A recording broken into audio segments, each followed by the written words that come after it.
Ще сменим вътрешната и външната гума на електрическа тротинетка Xiaomi. Ще сложим едни от най-хубавите гуми за електрически тротинетки. Slick гума с канали за отводняване. Гумата е много дебела и се пука много трудно. Първо ще демонтираме старите гуми. Трябва да развием няколко винта и калника. Махаме старата гума и слагаме новата вътрешна гума и новата 8,5 инчова Slick гума.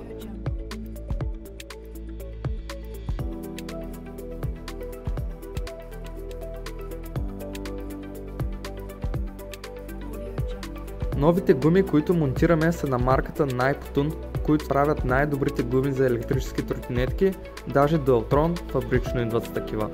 Може да разгледаш видовете гуми, които предлагаме в сайта ни. Като сме сложили гумата, трябва да я напомпим до 4 атмосфери и я монтираме пак на мястото.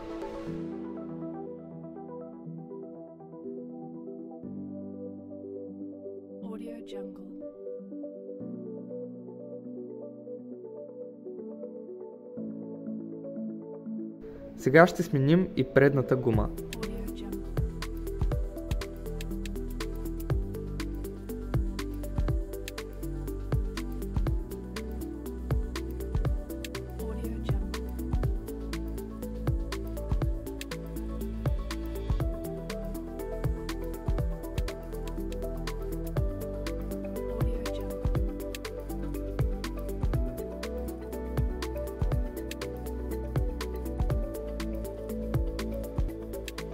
Трябва да я затегнем хубаво, завиваме капачките и сме готови.